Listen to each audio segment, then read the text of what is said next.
This is the day the Lord has made. Let us rejoice and be glad in it. Good morning. Good morning. My name is John Kirkendall. I'm one of the elders here at Scotts Kirk, and it is my privilege to welcome you all to worship with us today, both those of you who are here in person and those joining us remotely online. I would call your attention to some announcements in the bulletin. Much of it is, as one might expect, that is youth group this evening at the church at 5 p.m., the 2 women's Bible studies on Tuesday, 10 a.m. here at the church, 7 p.m. at the Vera's house, and, of course, Bereans meeting Wednesday night at 7. There are various other announcements about the team meetings and so forth, and I would point out that the end of next month, so we're a month away from this, the Church Family Life team is hosting a chili cook-off, and I know no more than that about it, except that there are some sign-up sheets at the back if you're interested in participating in that. I'm sure you're encouraged to do so. Underneath the chili cook-off sign-up sheet on the bulletin board at the back are a collection of ESV Bibles. The old Bibles that were in the backs of the seats have been removed, and the worship team has supplied some ESVs, which is the version that we use from the pulpit. And if you are interested, please feel free to pick one up and make use of it. Let's take a little while now to prepare our hearts and minds for worship of our great God.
Our call to worship this morning is the 100th Psalm.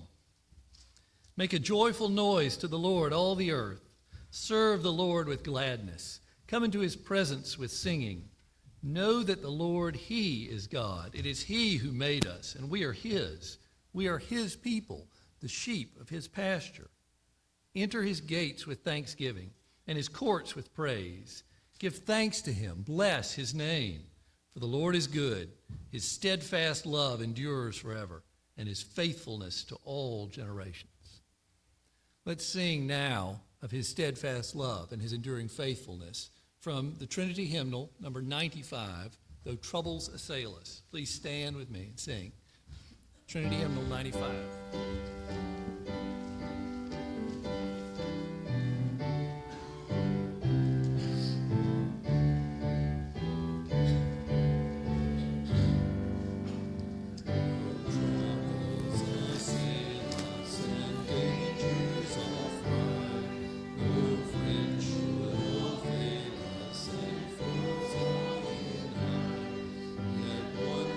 Secures us, whatever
Let's pray together.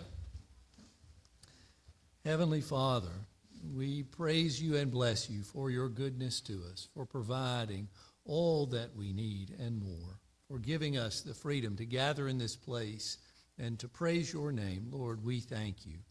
We ask now your blessing on our time of worship, that your gospel might be truly proclaimed, that we might not only hear what is said, but respond in faith. Fill us with your Holy Spirit, that we might go from this place glorifying you and serving you in this community, in this nation, and in the world.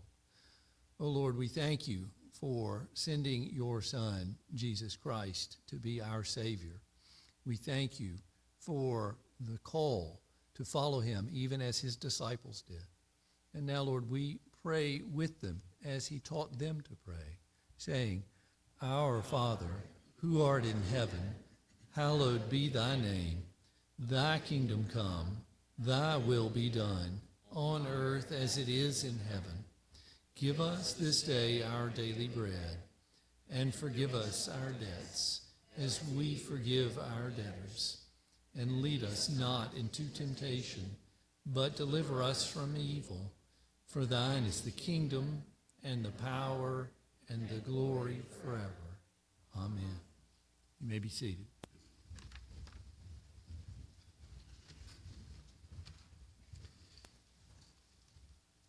You'll find printed on the second page of the bulletin a confession of sin. This is a prayer we will all pray together in unison. So please pray with me. O my Savior, help me. I am slow to learn, prone to forget, and weak to climb. I am in the foothills when I should be on the heights. I am pained by my graceless heart, my prayerless days, my poverty of love, my sloth in the heavenly race, my sullied conscience, my wasted hours, my unspent opportunities. I am blind while the light shines around me. Take the scales from my eyes. Grind to dust my heart of unbelief. Make it my highest joy to study you, meditate on you, gaze on you, sit like Mary at your feet, lean like John on your breast, appeal like Peter to your love, count like Paul all things but dumb. I believe, help my unbelief. In your precious name, O Christ. Amen.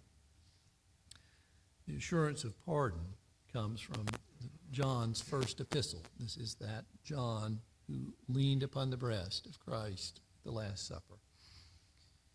Hear now the word of the Lord as written by the apostle.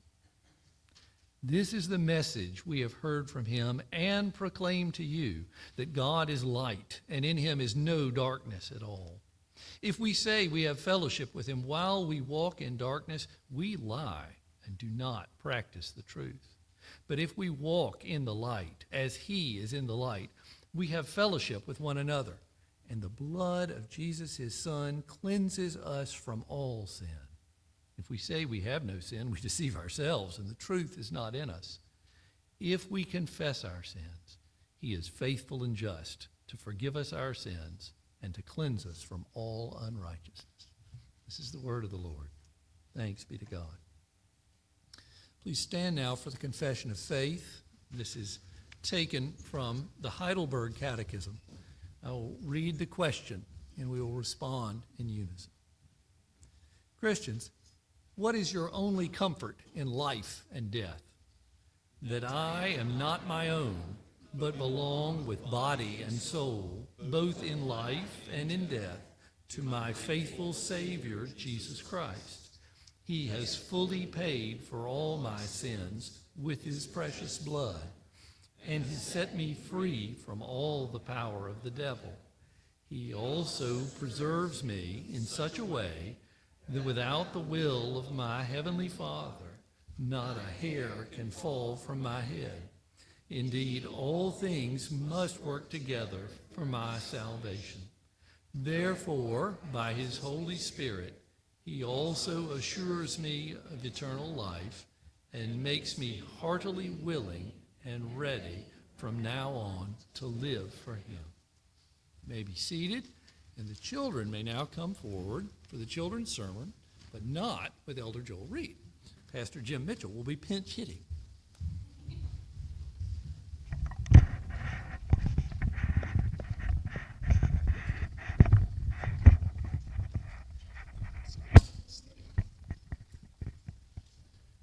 Good morning. This morning, I want you to pay attention to God's Word. We're learning about who? Do you remember in Genesis? Isaac, correct. And Isaac is going to walk in the ways of his father, Abraham. The God who gave the covenant to Abraham, the promise of salvation, is going to give that same promise to Isaac. And there's going to be some dispute over well water. Was water really important when you were in a desert and had a lot of animals? Really important. And the Philistines, bad guys, were taking the water away from Isaac, and they had promised Abraham they wouldn't do that. But you know what Isaac is going to do? He's going to be wise. He's going to be wise in how he gets those wells back again. And he's going to deal with the Philistines in a way that reflects he's got a changed heart. God has given him salvation, and because of that, because he trusts in God, it's going to reflect on how he deals with even people who don't believe in God, these bad guys, the Philistines. Let's pray together and thank God for how he changes us. Oh Lord, this is your word, and we pray that each one of these young ones today would be guided by it, not only to know Christ and salvation, but also to live in a way that is before the watching world as salt and light, as a blessing to society in the place where you have put us. We pray all this in Jesus' name. Amen. Thank you.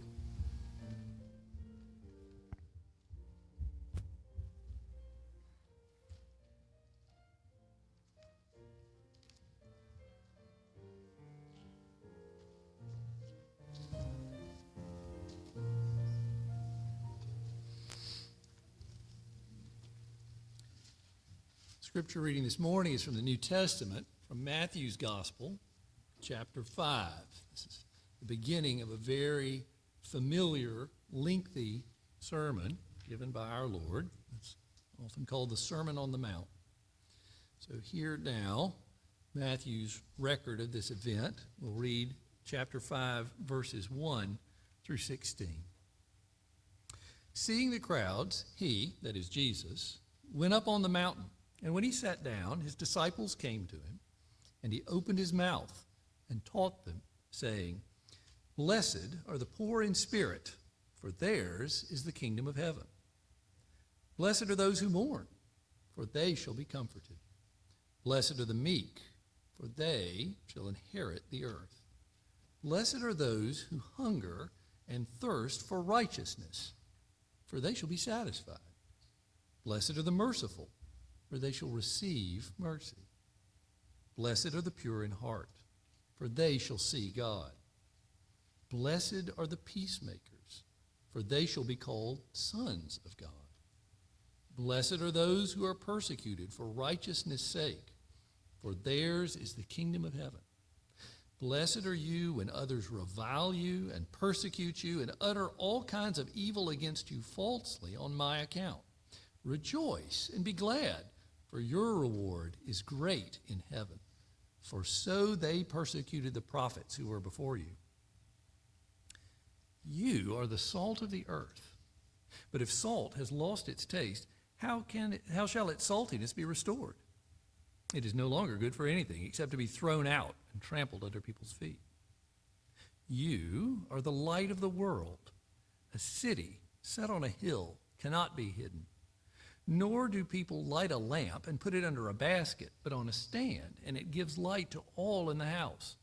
In the same way, let your light shine before others, so that they may see your good works and give glory to your Father who is in heaven.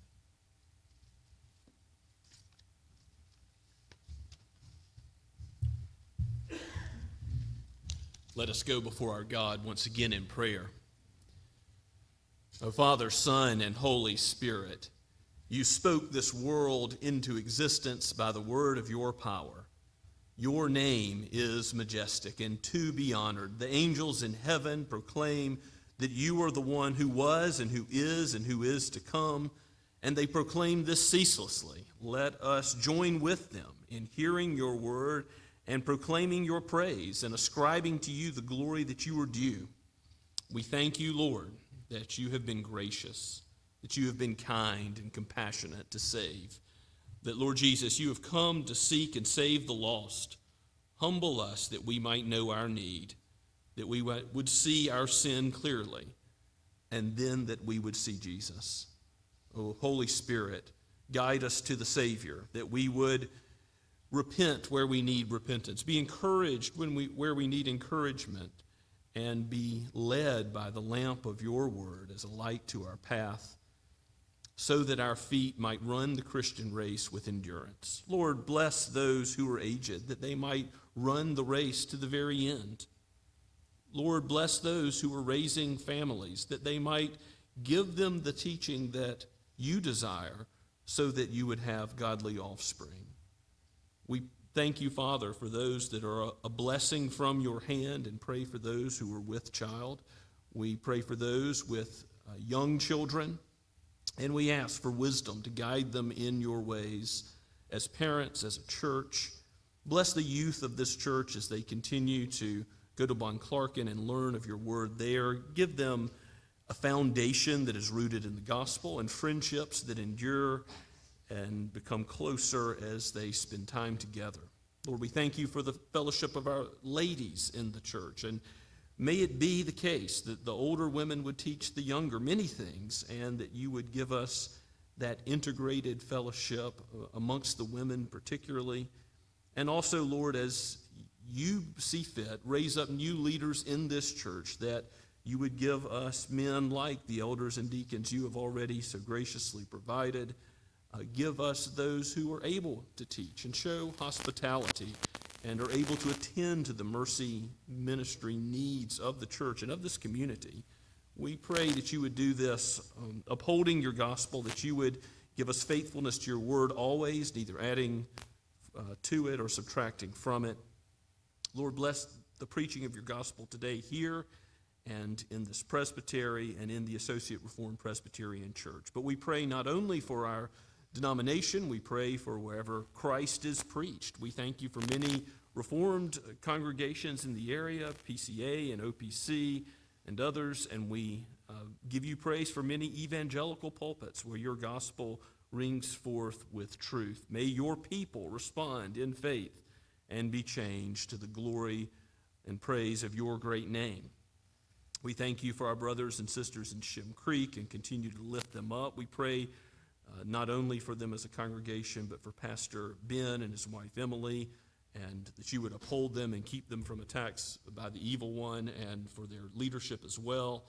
Lord, we ask in the days ahead that you would open opportunities to plant other churches in the Low Country, for there are many souls here, and we pray, with the need being great, that you would provide, Lord, just as you have provided salvation from beginning to end, that you would provide the means for your word to go out here more and more, even as we see that you are providing the way for your word to go to even the remotest parts of the earth, sometimes by video. We pray for the ministry of POC7 and Ken Loates and others who are involved in the production of content that is specifically geared to reach the Muslim world, many of whom do not know the outlines of the gospel of Christ's life and death as the God-man. We pray that you would use this ministry, not only for Muslims, but others as well, that many would come to hear and believe, that you would give the gift of faith, and that you would build your church, O Lord Jesus. We pray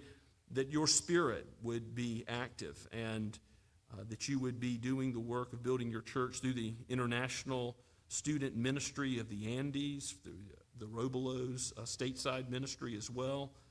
And Lord, we lift up the seed ministry in Africa for Lee Shelnut and the Goodmans and others.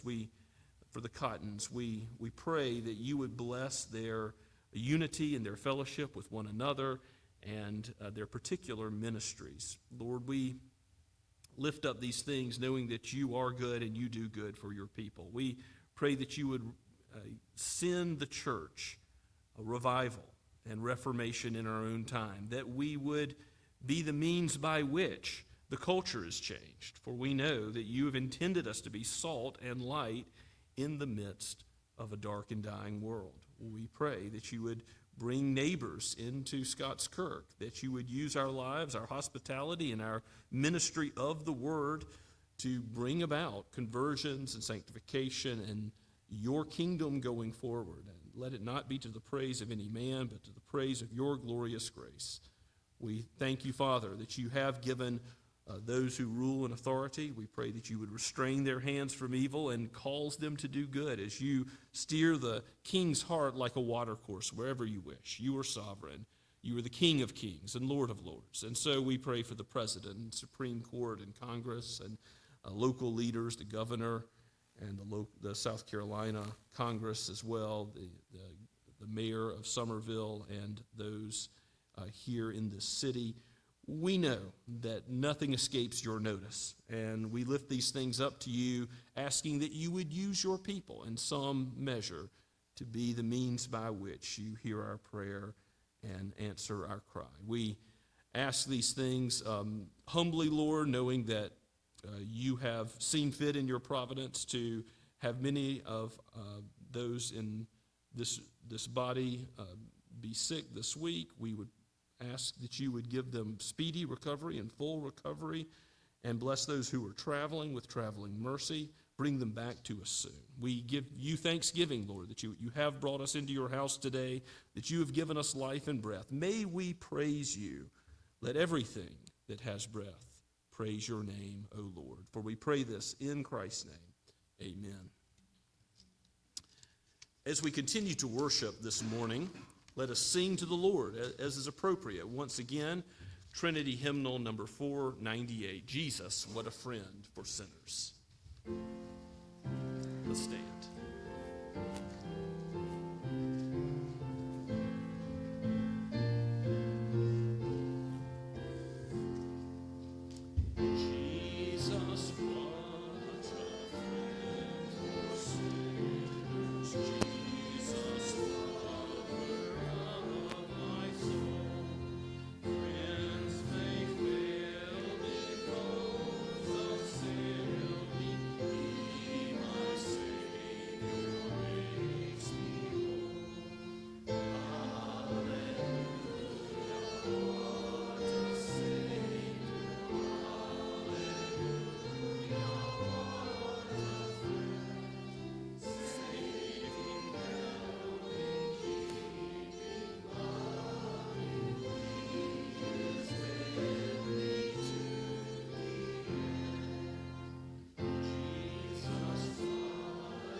us pray together.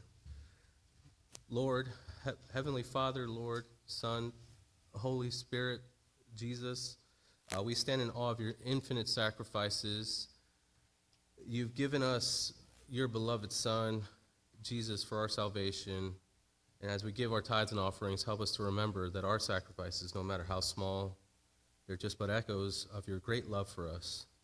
We ask that you instill in us that our giving be a reflection of that deep impact of your selfless sacrifice.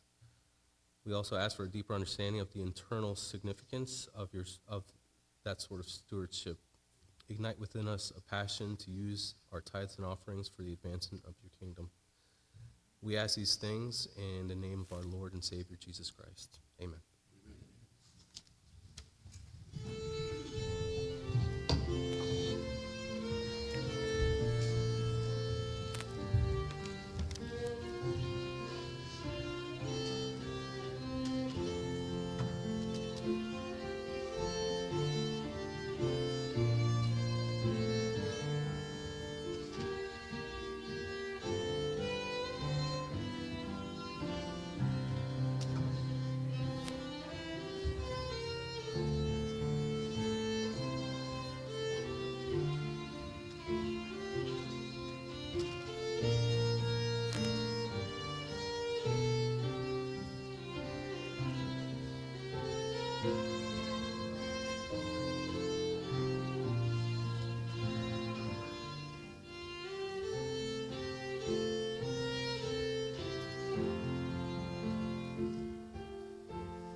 Please be seated. And just a reminder, we do have plenty of those ESV Pew Bibles that we're not putting in the pews because we realize that many people want to use an electronic device or bring their own copy of God's Word. But if you do need one of those ESV Bibles, please feel free to go back and get one. And it would be our delight as a church to give you that as a gift to keep, because there's nothing we would rather do more than bless you with God's Word if you don't yet have a copy of your own. So we are in Genesis chapter 26. Genesis 26, and we'll start at verse 17. We really could go a couple verses further back than that. If you remember what happened last time in our exposition of this chapter, Isaac has done the old thing that Abraham did. We see his character flaw in that he lies to try to protect his life about Rebekah being his sister rather than his wife. But at the conclusion of the text in verses 15 and 16, we see that The Philistines had stopped up the wells that Abraham had dug, Isaac's father, and we're going to see what Isaac does about that situation in a arid environment where water is life. Water is important to both humans and livestock, and God has blessed Isaac. He has multiplied his livestock and made him wealthy just as he did Abraham before. So we pick up at verse 17 and we'll read on to the end of the chapter. This is penned by Moses and breathed out by the Holy Spirit for each of us today. So Isaac departed from there and encamped in the valley of Gerar and settled there. And Isaac dug again the wells of water that had been dug in the days of Abraham his father, which the Philistines had stopped after the death of Abraham. And he gave them the names that his father had given them. But when Isaac's servants dug in the valley and found there a well of spring water, the herdsmen of Gerar quarreled with Isaac's herdsmen, saying, "The water is ours." So he called the name of the well Esek, because they contended with him. Then they dug another well, and they quarreled over that also, so that he called its name Sitnah. And when he moved from there and dug another well, they did not quarrel over it. So he called its name Rehoboth, saying, For now the Lord has made room for us, and we shall be fruitful in the land. From there he went up to Beersheba, and the Lord appeared to him the same night and said, I am the God of Abraham your father. Fear not, for I am with you, and will bless you, and multiply your offspring for my servant Abraham's sake. So he built an altar there, and called upon the name of the Lord, and pitched his tent there. And Isaac's servants dug a well. When Abimelech went to him from Gerar with Ahuzeth, his advisor, and Philcol, the commander of his army, Isaac said to them, Why have you come to me, seeing that you hate me and have sent me away from you? They said, We see plainly that the Lord has been with you. So we said, Let there be a sworn pact between you and us, and let us make a covenant with you, that you will do us no harm, just as we have not touched you and we have done to you nothing but good, and have sent you away in peace. You are now the blessed of the Lord. So he made them a feast, and they ate and drank.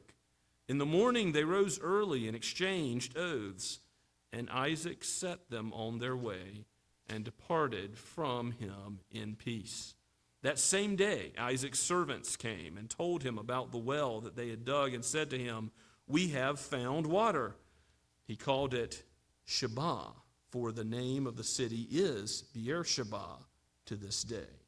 When Esau was 40 years old, he took Judith, the daughter of Beri the Hittite, to be his wife, and Basemath, the daughter of Elon the Hittite, and they made life bitter for Isaac and Rebekah.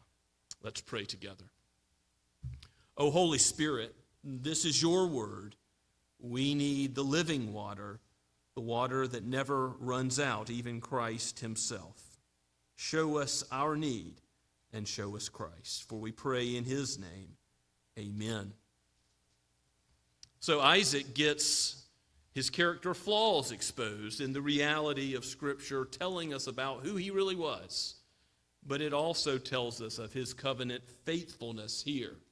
We see his faith living out what it means to be Abraham's offspring. Not in terms of ethnicity, but in terms of spiritual reality. The God of the covenant has graced him, and he is going to deal wisely with these Philistines who are breaking their word to Abraham. I don't know if you remember back in chapter 21, at the end of the chapter, Abraham made a treaty with the Philistines. You even have the same commander name, Philcol, come up.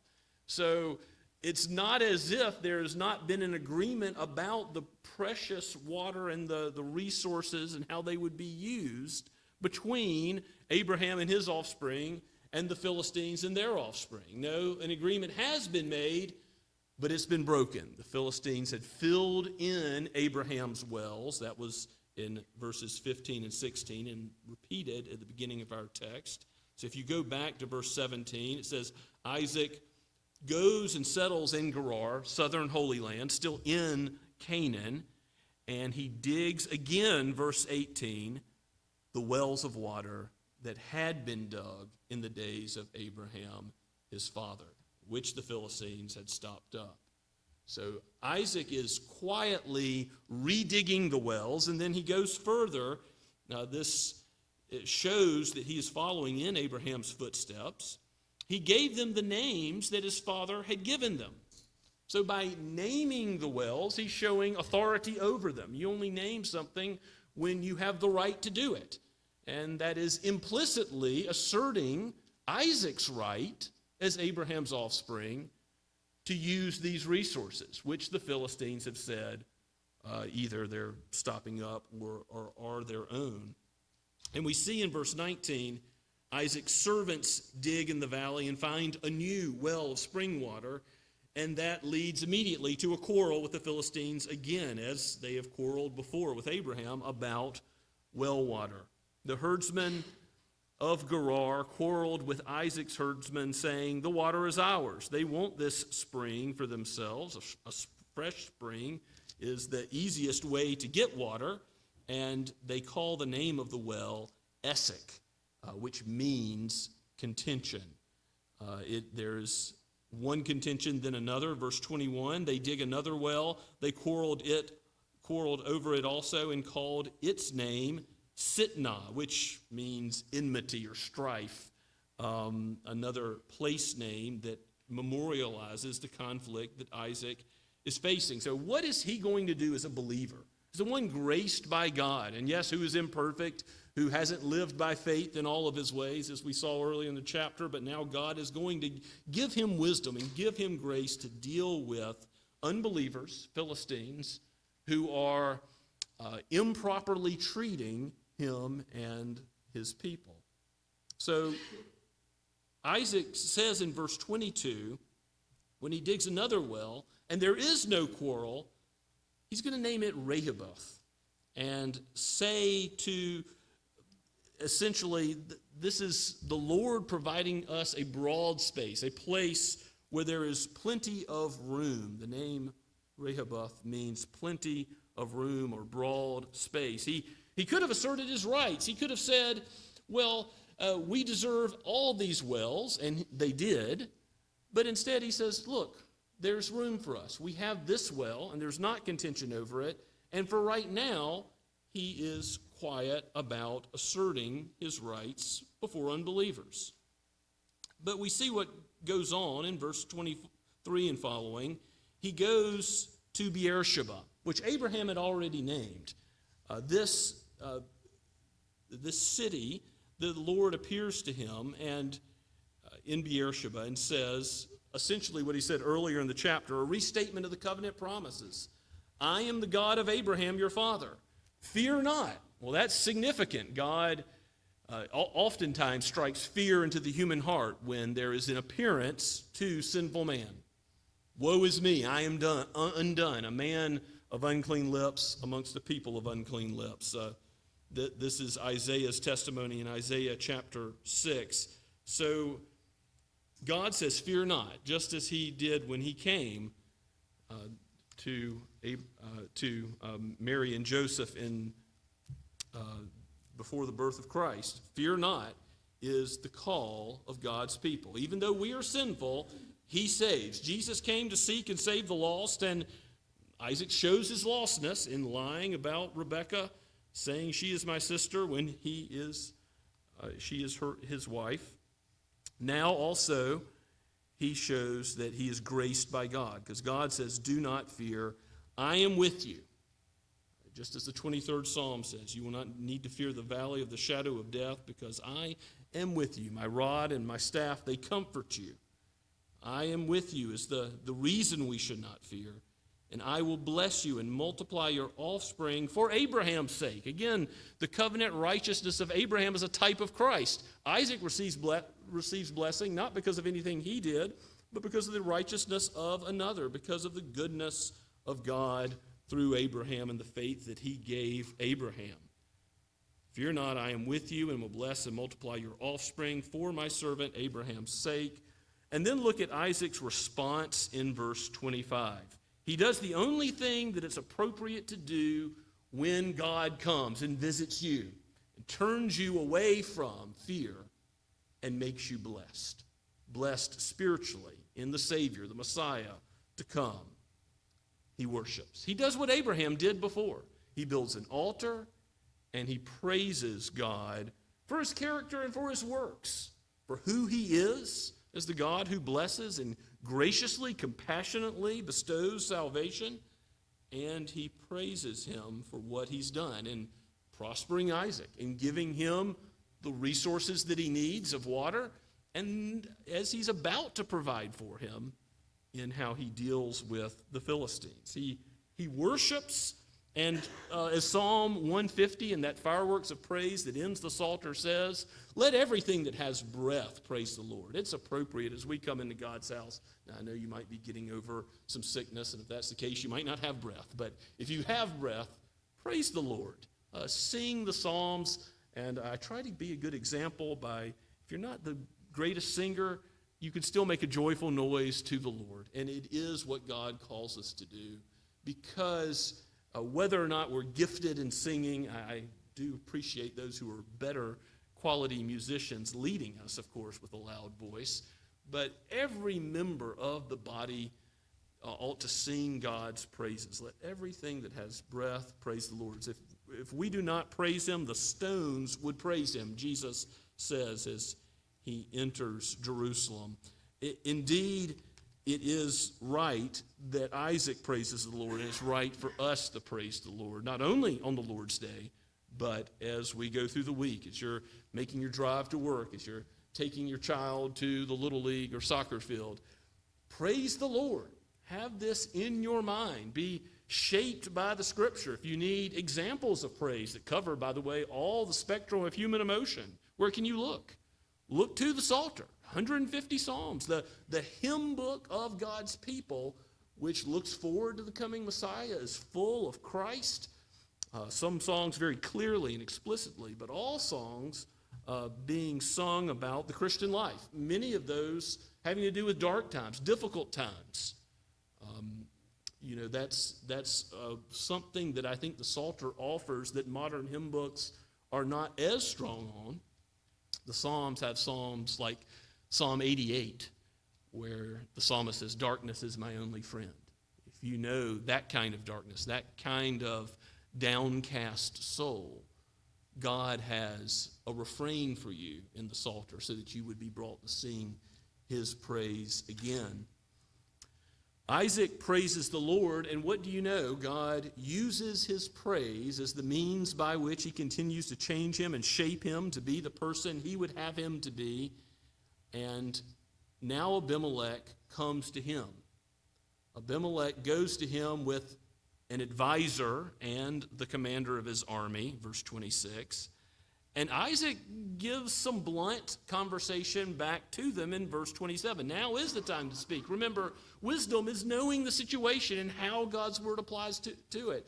When to speak and when not to speak. And now Isaac speaks. He's been quiet, but now he says, why have you come to me, seeing that you hate me and have sent me away from you? What's he talking about? They've been driving him away from wells and contending about wells with Isaac's servants. So now Isaac's going to say, okay, we've got a contention. What are we going to do about it? They said, verse 28, we see plainly that the Lord has been with you. So we said, let there be a sworn pact between us, between you and us, and let us make a covenant with you. Well, that's a good idea, isn't it? The same covenant they had already made with Abraham. And yet it needs renewal because it's been broken. It needs to be said again, even though the Philistines have already promised with Abraham about the well water in question. So what happens is that Isaac agrees to this, and they will do no harm to Isaac, they say in verse 29, and send him away in peace. You are now blessed of the Lord. They recognize something, even as unbelievers, of Yahweh's blessing upon him, surely from how God has prospered him and made him wealthy. Those outward things being what they notice, perhaps, even though the most important thing is the inward thing. The heart worship that Isaac has just brought before the Lord, that's the most important thing. The way he has been prospered by the Lord to the uttermost. And verse 30 ratifies the covenant. You have a covenant feast in this human-to-human covenant, this treaty. It's not like a covenant that God makes, which is always sovereignly administered. God tells you what the terms of the covenant are. You don't bargain with God. But here, humans, Isaac and the Philistines, they come up with their agreement, their treaty, and then they solidify it, ratify it by eating and drinking together. They had a fellowship meal where everything was hammered out. And it says in verse 31, in the morning they rose early and exchanged oaths. And by the way, there is a place for lawful vows and oaths, just as when you become a church member or when you take someone to be your lawfully wedded spouse. You give lawful oaths before God. And there's a section in the Westminster Confession of Faith, lawful oaths and vows. If you have questions about where in the Bible does it give examples of lawful oaths and vows, here's one, and there are many others. So when Jesus says, don't swear at all, don't swear by the temple, don't swear by the gold of the temple, he's not excluding all use of oaths rightfully before the Lord. Here, Isaac makes an oath acceptable before the Lord with unbelievers, dealing with them wisely. They rise early in the morning to get right to it. This is what's important. They're going to exchange oaths with one another for peace. Romans chapter 12, verse 8. It was the focus verse this morning. I just printed at the beginning of the bulletin. Romans 12, verse 18 says, as far as it depends on you, live peaceably with all men. And this is Paul's command to the church. And Isaac is, in many ways, a shining example of this verse because he is, as far as it depends on him. He can't control what the Philistines do if they choose to make war over water. But he's going out of his way not to demand his rights. And then when it's appropriate to stand up and say something and make a covenant of peace, he's going out of his way to be a peacemaker. We read that beatitude, blessed are the peacemakers, which ultimately means blessed is God, because he's made peace with us by the blood of Christ on the cross. But we are like him when we make peace, and yes, we can make peace on a human level with other unbelievers, that they might see how we are salt and light in the culture, how we do bless a community, as Jeremiah is called to be a blessing in the land of exile where the Israelites are for a time. So we are to be elect exiles, living in a place that's not our home. 1 Peter enjoins. And we are to live out this kind of goodness before all men in a way that shows the glory of our Father in heaven, shows that we are connected to the one who is the light of the world. So the place where they exchanged oaths is called the place of the oath, the well of the oath, rather. And Isaac's servants, they come and they find water and they call it Shabah. And then we're told, again, the name of the city is Beersheba at the end of verse 33. Well, Abraham has already named it Beersheba, but Isaac renames it. This doesn't surprise us. Some commentators have said, well, this looks like an error. It's saying that Abraham is named the well and that Isaac is named the well. Which is it? Is it, a bumbling redactor who's put in two accounts of the same thing? But that's not the case. It's already told us that Isaac has gone about renaming wells just as his father Abraham had named them. So he renames the well Beersheba again. Sheba, meaning the word for oath, and now the name of Beersheba becomes apparent again as oaths are made, again with the Philistines, to rectify this situation. Now, the end of the chapter comes with some ominous words of what we'll find in the future. As Jacob and Esau, we've already seen their conflict from the womb, and we're going to see how that's going to lead to favoritism, partiality between parents, and there's going to be more sin on the part of Isaac and Rebekah's part. Even though God has called them to be his own, they're still imperfect sinners that are made saints, but still they stumble and fall. But we do see their reaction to what Esau does. Their reaction is a godly reaction. Their reaction to Esau taking 2 Hittite women to be his wife. Well, first of all, that's polygamous. Now, that's a sin that many in the Old Testament end up engaging in, but it's never condoned by God. From the beginning, he made them male and female, one husband, one wife, with Adam and Eve. He does not condone polygamy. But worse than that, Esau takes foreign women to be his wives. And it's not about ethnicity. There's no place for racism in God's church.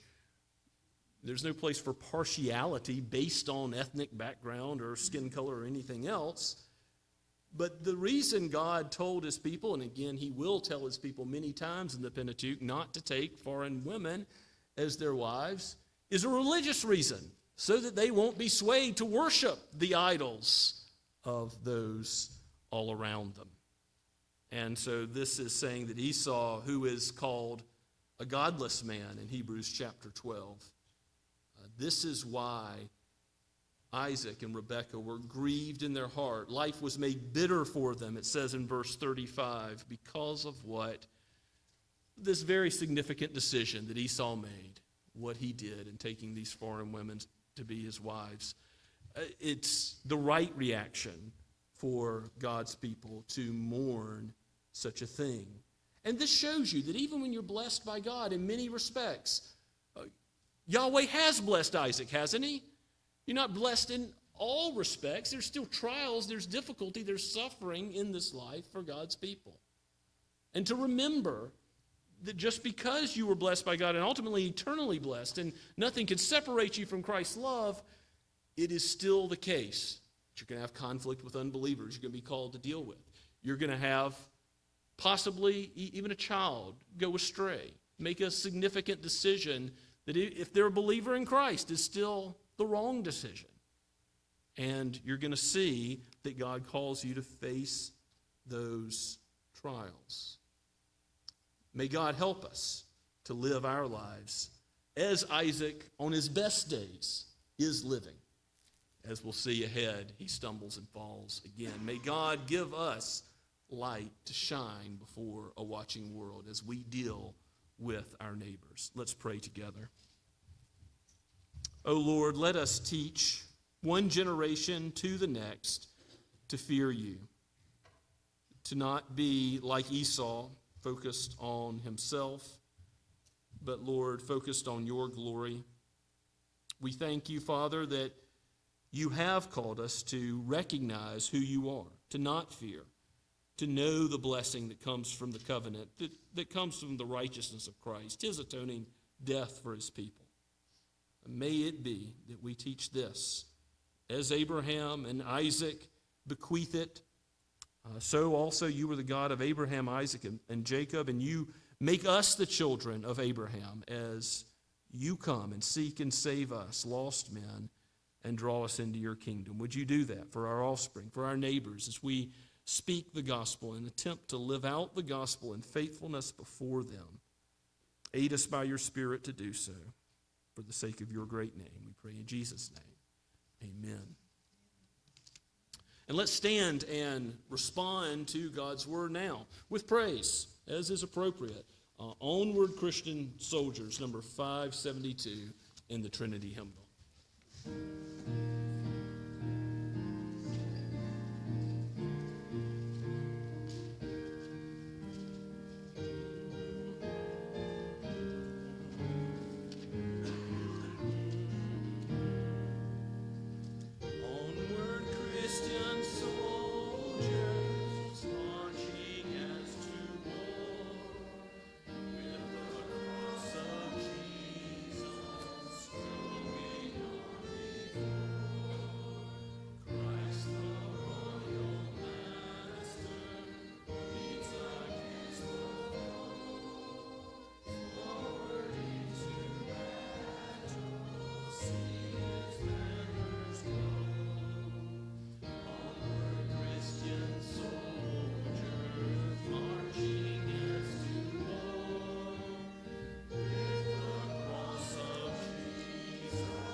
blessed of the Lord receive his benediction, his blessing now. Now to him who is able to keep you from falling and to present you without fault before his glorious presence with great joy, to the only God, our Savior, be all glory, majesty, power, and authority through the Lord Jesus Christ before all ages, now and forever. Amen and amen.